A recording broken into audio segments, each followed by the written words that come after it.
GameFace with MJ and Dolph. Let's go! Hello, everybody, and welcome to GameFace with MJ and Dolph.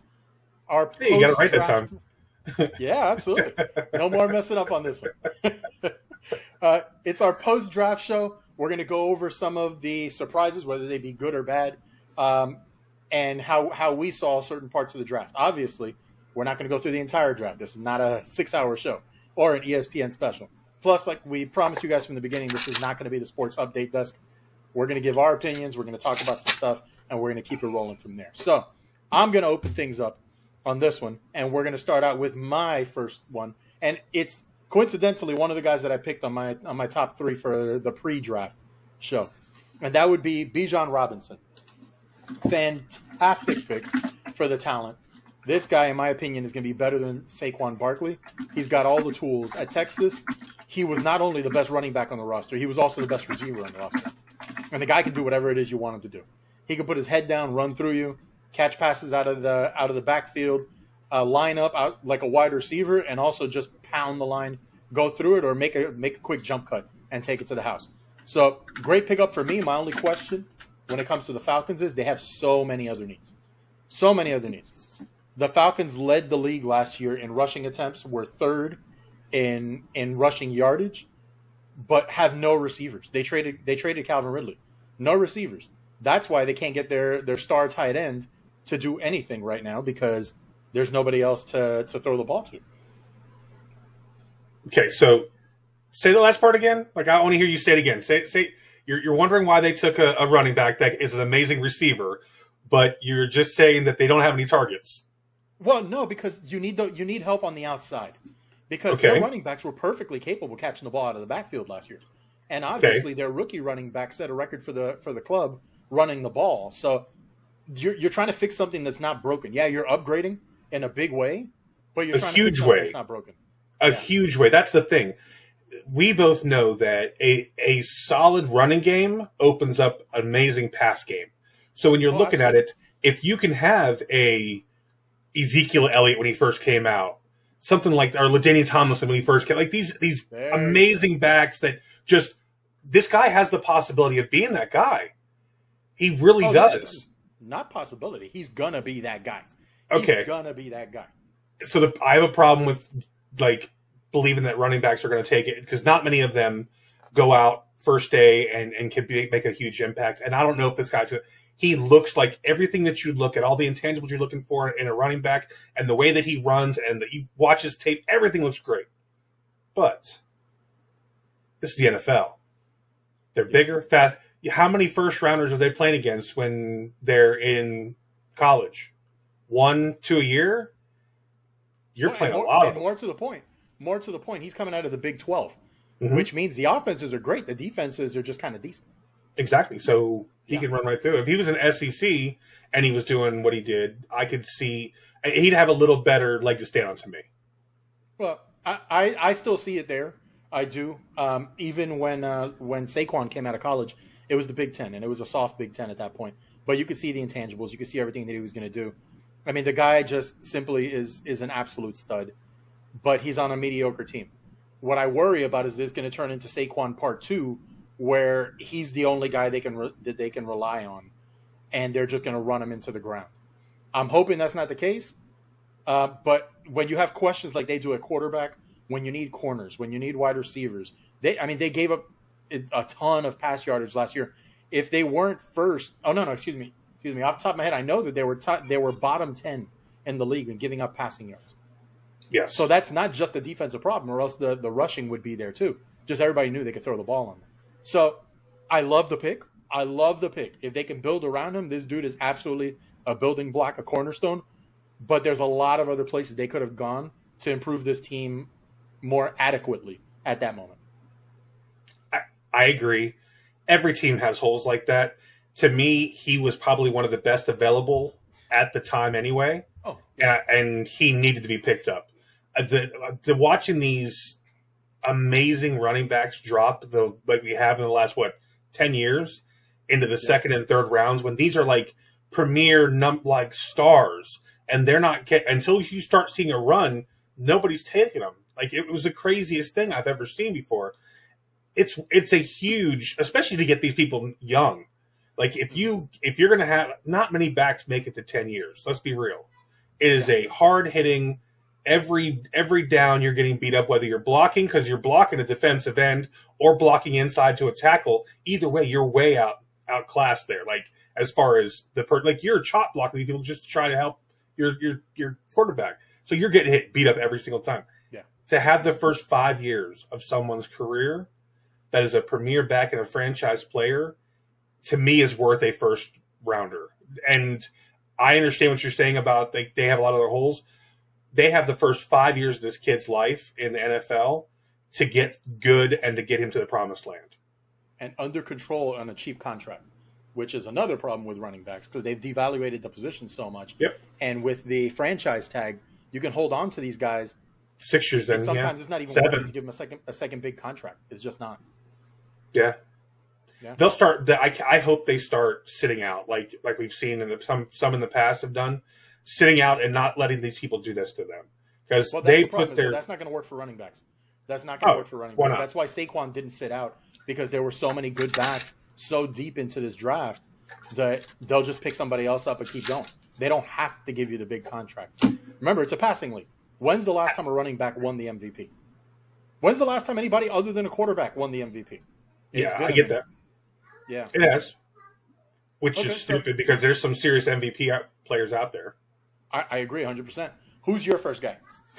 I'm going to stick with where I was at in the draft because these 3 players have enthralled me from when I did my research and everything. Oh, fancy enthralled, wow! Right? You like that? That's a $10 word. Like Digging it, right? I mean, it's Saturday, man. I'm off. It's good. So my first, Anthony Richardson.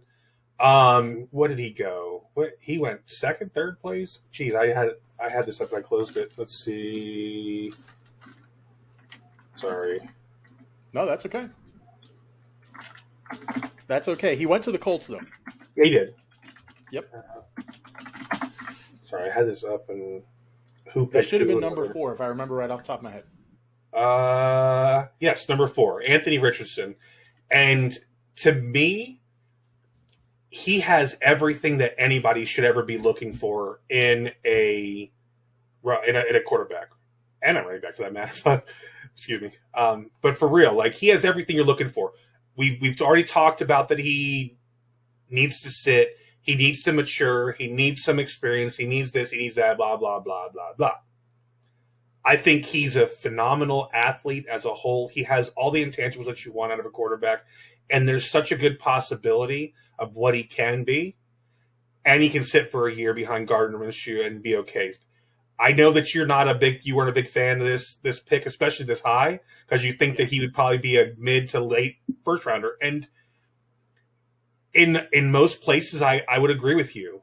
I just think there's so much upside and so much there. You can take a number 4 pick, and I think you're still gonna pay him a little bit, but you're protected. And I think that he can be the guy. And it's good. I like the pick. What do you think? Well, get ready. Because he's not going to be sitting. He's not going to be sitting. This head coach has visions of Jalen Hurts in his head because obviously he helped develop him. Mm-hmm. Anthony Richardson is going to start out training camp as the number 2 quarterback, and he'll quickly elevate. Just because he has potential, he'll end up starting very, very early on in his career. I'm going to put it to you like this right now, and hear me out. Like Jerry Glanville said years ago, put that camera right here. Okay? If Anthony Richardson does not start the season, there's a problem.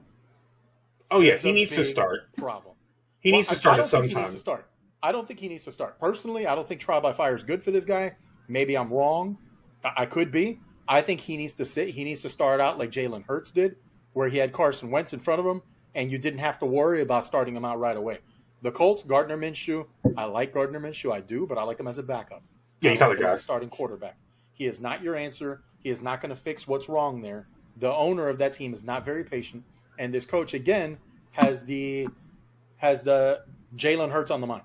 So he wants to. Who doesn't? That guy's phenomenal. How can you not have a Jalen Hurts? Jalen Hurts. Yeah. He has more tools than Jalen Hurts, but Jalen Hurts was more accurate, more composed, All of those things coming out of more college. mature. Can those things be developed? It's possible. It's possible. But let's go back to Carson Wentz, who, by the way, was just with the Colts not so long ago. They said the exact same things. He came in, he got a little more accurate, he got hurt. That accuracy, I guess, went along with the ace bandage that they peeled off. Just kept going along with it and just never returned. That's my worry with this guy, is that you're going to rush him onto the field. And let's be real. With starting quarterbacks, more quarterbacks get broken by their franchise than ever are really busts coming out of college. Oh, without a doubt. Yes, absolutely. More people are abused and broken by bad franchises and piss poor front offices and bad coaching that get them hurt, that get them put out of the league. Like, oh, absolutely. Yeah. Mm-hmm. I agree wholeheartedly. Yeah, so that's my opinion there. I mean, he has some pretty decent weapons, but he had some pretty decent weapons at Florida too. And he was playing in the SEC, and just it was a struggle sometimes to really get the accuracy and things where they needed him to be. But those legs can bail you out. If we learned anything from Lamar Jackson, is that it bought him a year or two for Lamar Jackson with being able to run whenever there was a play that he didn't feel like he could make. He found another way to get the first down. So the tools are there. Let's just see if he can put it together. Okay. If he can be like a Cam Newton, though. I mean, he's built a lot like Cam. Maybe that's what I'm saying. He's built like him, and he's stocky and he can run. So he could definitely burn through some lines and burn through some blocks. The nice part on that one, since you made that comparison, the nice part on that one is that he has a coach that is aware of what happened to Jalen Hurts. And he's not going to run this guy like they did Cam Newton right up the middle, right up the middle, right up the middle, right up the middle. You don't turn your quarterback into a battering ram. You just don't do that. And they learned that with Jalen Hurts pretty quick, and they started teaching him how to slide. A lot of people don't know. They sent Jalen Hurts to go practice with the Phillies to learn how to slide properly. Good for a lot them. of people don't know that.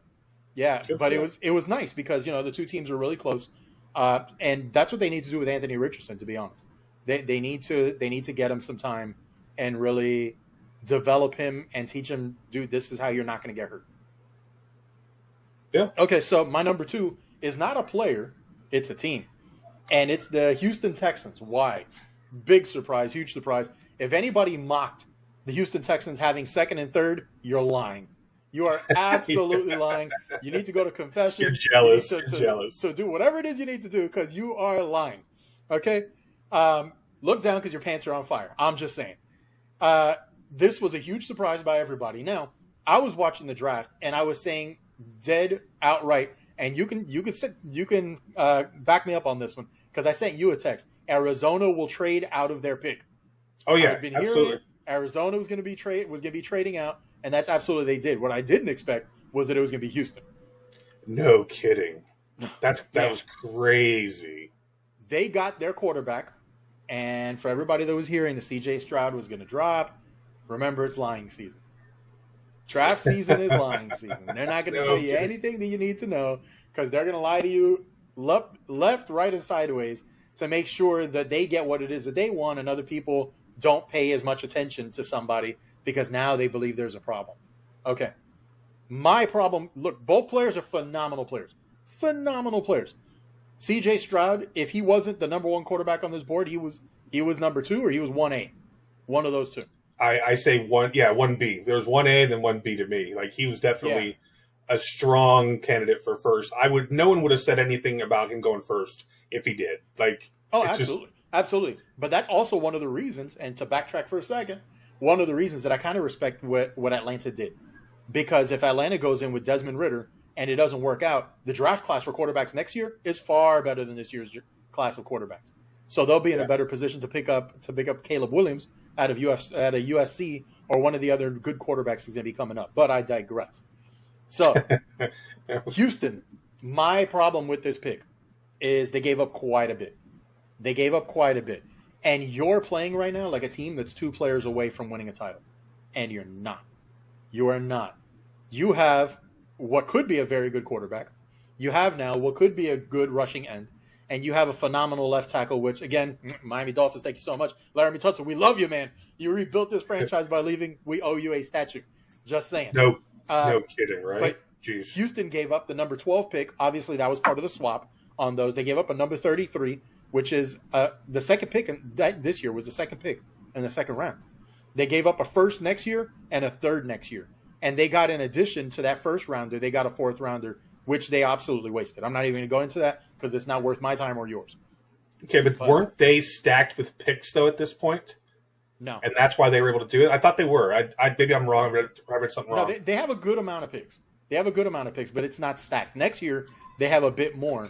But for a team that's been so bad for so long, you got to put those picks to use in other ways. You have to. Look, I could be wrong. This could work out. Maybe this is the piece that's missing. To me, it screams you have a rookie head coach that's been a defensive coordinator forever, and he's looking to build his defense with one phenomenal talent. And we've seen in NFL history that doesn't really work. So just to confirm that they do have a first rounder still next year. They dealt theirs, and they kept the one from Cleveland. So to me, as long as you have one first rounder, I'm okay. Like when we gave up got out of the first round this year, it hurts. It really did. It hurts to watch 31 teams pick, and your team has nothing to go for in the first round, even though we had 51. So I'm not that upset about what they gave for what it is, because think of it like this: take away those two stars they just have. What do they have? Mm-hmm. They have given away they have Laramie Tunsil, but they've given away everything else that they've had, from Watson to draft. They gave away everything. I swear, Chris Greer can call the Texans and say, "Hey, I want to get your name. I'll take the name for the Texans. I'm moving to Miami. You guys can have." So he can sell him on it because they give them everything he asked for. It's crazy. Yeah, absolutely. So if that's our perception, what do you think players are thinking? The same exact thing. They don't want to go play. It's a joke. It's not a place that a star player is going to go. Would Tyreek Hill go play with them regardless of amount of money? Hell no. Would Jalen Ramsey go over there and do this? No. These star players are going to where they believe they can win. Without a quarterback and without a defense and with all the things that they're trying to pick up right now, you're not going to attract those high free agents at the end of next year. They're not playing for. I know what you're saying, but I think they're playing a longer game than what you're thinking. It's not a 1-year rebuild. This is probably a 3-year rebuild. And after they get through, if they have good picks, I think they can get there. So what you're saying is they're playing Detroit Tiger front office. What I mean by that is the Tigers were the garbage bottom sellers. And how'd they get out of it? They started overpaying everybody. Yeah. They started overpaying everybody. Hey, look, there's a ton of money here. You don't want to go play somewhere good. Come here. And they ended up collecting enough talent where they started to win. Is that what you're saying is going on? Well, I think that they had to get the quarterback to look sexy. Have to. Yeah. With it, because regardless, if they don't have that, they're not gonna get anybody to come there. That's the thing. Like they had to get him, and then they need the defense.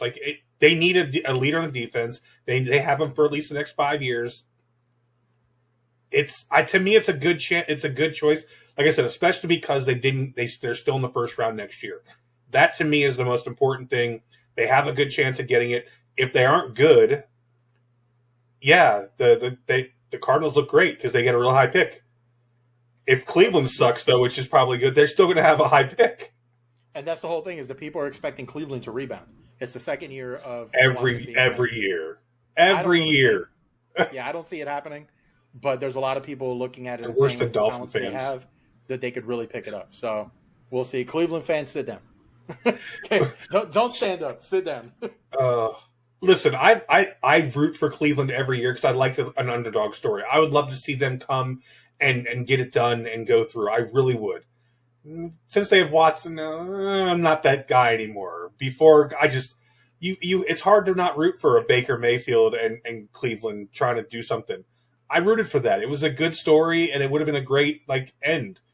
It just didn't happen because they're still the Browns. I think we're a little different on that one because I like consistency, and I like to kind of keep things where they are. And the Browns have really stunk. Let's keep them stinking. I mean, the mistake by the lake has to be a thing. They are what they are.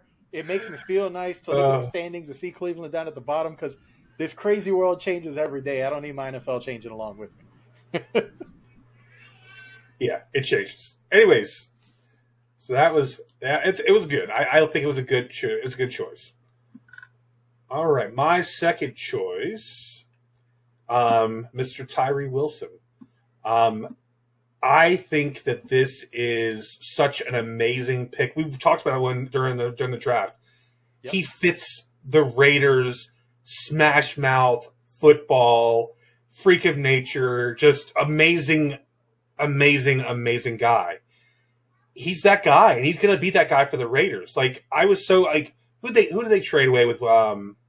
That went up to the Bears. What was his name? Sorry, I'm exhausted. Oh, the Mack. Khalil Mack. Yeah, Khalil Mack. Absolutely.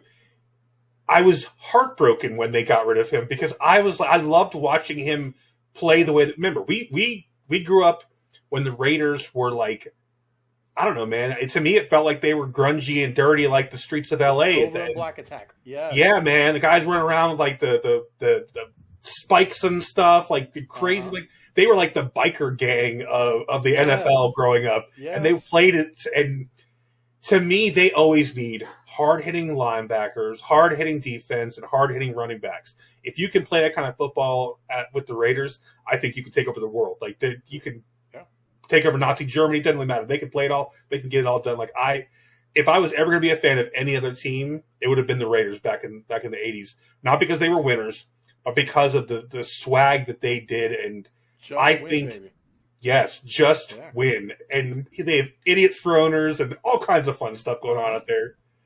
But I love the outside looking in of the Raiders. I'm right really there with you. Look, I can never say anything bad about the Raiders. I can say that they suck, but there's a little warm spot there for the Raiders somewhere for the same reasons that you just said. You know, it's that cool franchise. It's like the colors are cool. Yeah, they're kind of plain when you think about it, but there's just something about that franchise. And they had every guy that, you know, is going to stomp on somebody or do something just a little bit at the edge of the rules, but it all worked out. I mean, what other franchise? It's never happened. What other franchise has ever sued the NFL? The Raiders did. I mean, such a great story. And if you haven't read that story or listened to the story, NFL Films has a really good one they play on NFL Network. It's a 30 by 30, and it talks about Al Davis and all that stuff. Amazing show.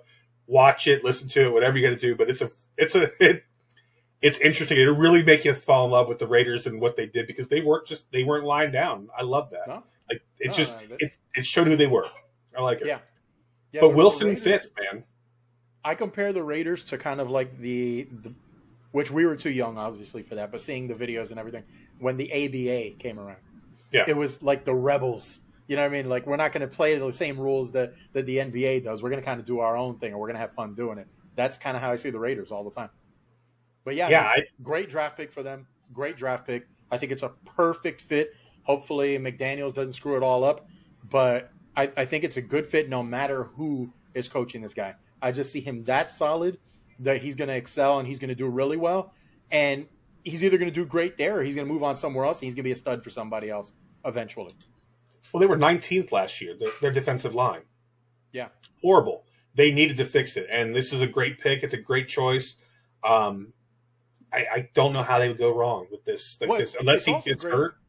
It's also a great pick because you have Matt Crosby on the other side of the line. So you can only double team so many people. Like, it's either going to come from the left or from the right. And what's going to happen is the people are going to shade over to Crosby because he is the known commodity. And it's basically going to push the quarterback right into his lap. And he's got the long arms to reach around those tackles to get him, too.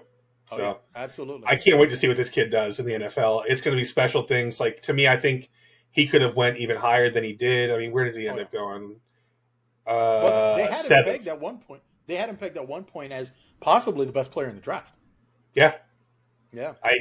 I don't say that. I don't doubt that at all. Like, he's crazy. And I think if he'd have ran at the combine, it might have been a little better. But the ankle injury, whatever. Oh, yeah. He didn't have to. I get it. I mean, 7th is still a good pick. I wish he'd have been in the top 5 for his financially. But he'll have a long career as long as he stays healthy.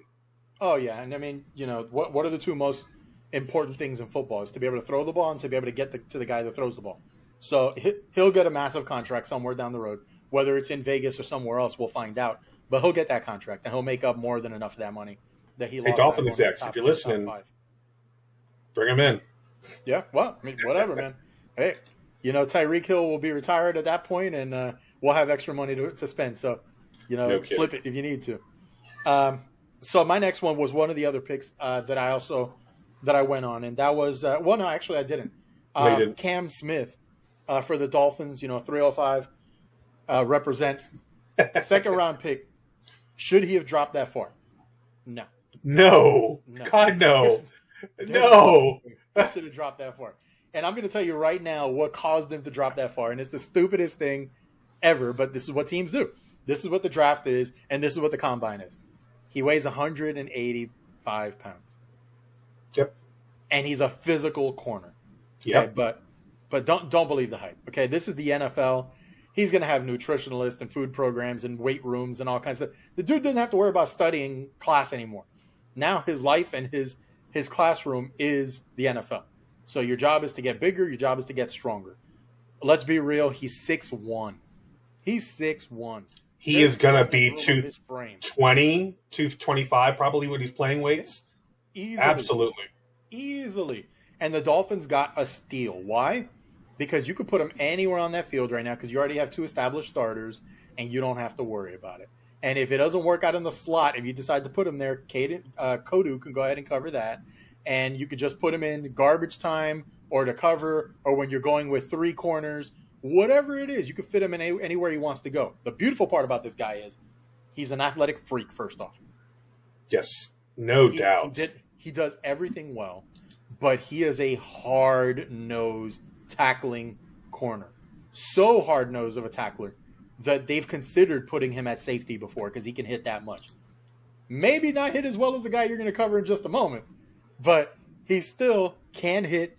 He ran a 4.45 in the combine. His long jump was over 11 feet. His broad jump was in the 99th percentile. So the explosion's there. Yeah. The explosion's there. The only thing, he tracks the ball like a wide receiver if you watch him. He tracks it like a wide receiver, but he still plays corner. It's not like this joke over that everybody thinks is such a great corner in Dallas that all he can do is catch interceptions, but then he gets burned 8 times after that. But all of a sudden, he's a Pro Bowler. No. He's got superb. Pro Bowl is BS. You know that, right? Well, yeah, it is. It is because it's all the fans voting mostly. Yeah, if you were to look at the PFF listings and look at those as the top people, the numbers make it great. I like the guy, perfect. He wasn't that dominant. I'm sorry, but you're right. He got burnt 18 times after 1 interception. It was stupid. Absolutely. I gotta be honest. I didn't like this pick when I heard the position they went until I heard the person that they got. Yeah. Because he shouldn't have dropped that low. But also, he's there because how much longer is Howard going to play? No, we're really not sure. We don't know. He was hurt before. He hasn't played top of his game. He can learn from 2 amazing players over the next 1 or 2, possibly 3 years. You can play him. You can move him somewhere else. But he's going to learn from these guys that are Pro Bowls and Hall of Famers. Come on. Ramsey and Howard are both going to be Hall of Famers sooner or later. You know it's going to happen. Absolutely. They are both ridiculous quarterbacks. And to bring this guy and his talent into the team, let him learn from them and let him take over to carry us for the next 10 years in that secondary, I think he can do it. I think he can be that guy if he can stay healthy. I love the pick. I really, really did once I heard who it was. Yeah, I have no doubt. He's going to be healthy. He's just got to work on some technique. But you got Vic Fangio and his staff. That's almost a given. Because, he gets a little grabby off the line because he likes to jam. He's very good at jamming. He can jam with 2 hands, 1 hand. He's got great hips, very fluid, can turn around, do anything you need him to do. But his technique is a little bit flawed sometimes. His weight, again, I don't see that as being a big issue. No. I think that they'll be fine. It's a great pick. Ultimately, like you said, we would have liked to have seen maybe a tight end because we need one. Maybe another offensive lineman up there. Yeah. But this guy, when you look at who was on the board, was head and shoulders above those positions that we had for need. And you know what they say? If you're drafting for need, you're going to need a new job. If you're listening to the fans, you're going to end up sitting with them. So I feel like Chris Greer made a great pick. True. and it's something that's it's not gonna bear fruit immediately, guys. Like don't look and think this guy's gonna be hitting the Pro Bowl next year, but you're gonna hear that name come up more often than not, and when it's time, we're gonna be looking at him along with Ramsey or maybe somebody else and saying this is one of the top corner duos in the league. Absolutely. It's going to be fun. It's going to be a fun way to watch him flourish and watch him do it. You keep talking about the weight and whatever. This is a true story. I went to high school with an NFL player, Mel Mitchell. He played for the Patriots. And he played for the Saints back in 2000, the early 2000s. He was this skinny little kid, tall but super super skinny. Whatever. Like I was bigger than this guy. When I saw him 2 years after he was in the NFL, he went from like 180 to 225, 230, and I saw him for the first time on TV in 2002 on ESPN, and he's doing returns for not returns, but special teams for the Patriots, and he lit this guy up full run, and it was one of the hardest hits that weekend. So they played it on Sports Center on Monday. I was in Korea, so I'm not worried about that. I know that when it comes down to it, they're going to get the nutritionist, they're going to get the weight, they're going to do all that. So I'm good with him. He's a good guy. Yeah. I'm in. I mean, we don't have far to go on the comparison. Jason Taylor was a rail coming out of Akron, and look at what he did. So we'll just leave that right there. So you've got your next guy that you were going to cover. Yeah, man, Devin Witherspoon. So when we were doing this, we were talking about it, and he was projected in the mid-teens, right? And you're like, that's crazy, Dave. You talked about it like he's your wild horse. Like, and to me, I was like, man, this guy is undervalued in the mid-teens to 20s. Like he was looking at in all of those. I figured he could be a lot better than that. And where he ended up going at? Where was he at? Let's see. I don't see how you don't remember, because you texted me he's going right now, and I was like, I don't know about that. And then he got picked. Man, it was like 2 weeks ago now, it feels like. Where was he at? Yeah, there we go. Fifth for Seattle. Yeah, man. He fits into Seattle. They need that secondary. We've seen what they can do, but what Pete Carroll could do with a crazy good secondary. They can dominate the league if they can do that. And I think this kid is hard-hitting enough, ball-hawking enough. When he gets a little more disciplined and gets a little more mature, this guy is going to light the world on fire out there for them. And dude, I'm telling you, crazy. This guy screams Legion of Boom. Yes! Screams Legion of Boom. Yes! If you look, and we told you guys before to check out his tape. We told you before the draft to check out his tape. If you haven't done it yet, check it out. Go look. And I know one of you, Vince, listen to me. You like those West Coast teams. I know you're paying attention to Seattle because you're a San Francisco fan. Watch Witherspoon's tape. I'm telling you right now, they need to change this dude's last name to Wither Sledgehammer or something along those lines, because he is quintessentially what they had in the Legion of Boom, and Pete Carroll knows it, and he's looking to rebuild that defense again. Yeah, well, he has to. Like Geno Smith isn't the answer. They're going to have a long-term answer. They're going to have to go quarterback. So get the defense back up to par, get them running, and get them developed. And when they do get that quarterback of the future, that can take them for the next 15, 20 years or whatever they look at. They'll be there. See, like what they did when they had what's his face too. I mean, and they won all that. They won everything. Yeah, when they had Wilson. Wilson, yeah. That defense carried him for half of the time he was there. Absolutely. Okay, so I'm going to throw a little curveball out there because you and I didn't talk about this one, but I'm going to show my homer side. Other than the fact that I'm wearing a throwback Panthers jersey, home and away at the same time, because the Panthers knocked off the number one team in the history of hockey as far as it comes to scoring points.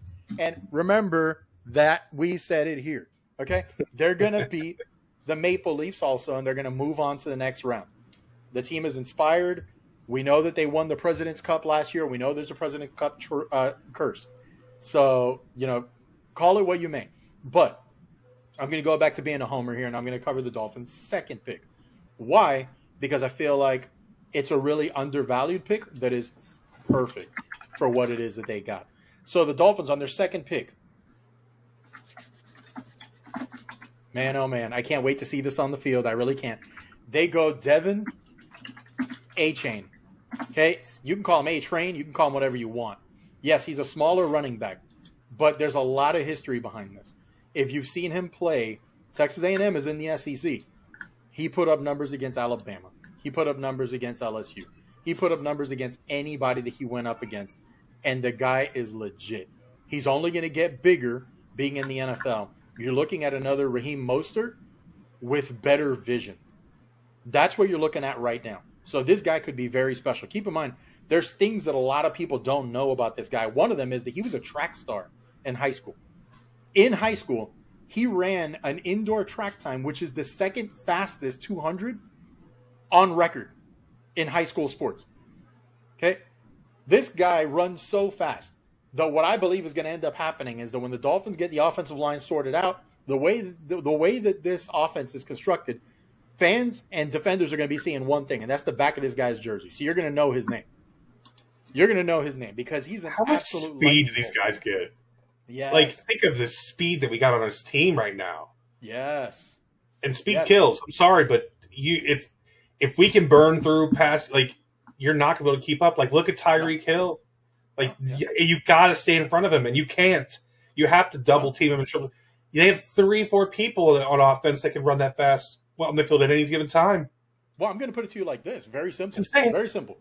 Between Hill, Waddle, Mostert, and now A-Chain, you've got 4 guys that have been clocked at 23 miles an hour plus running on the field.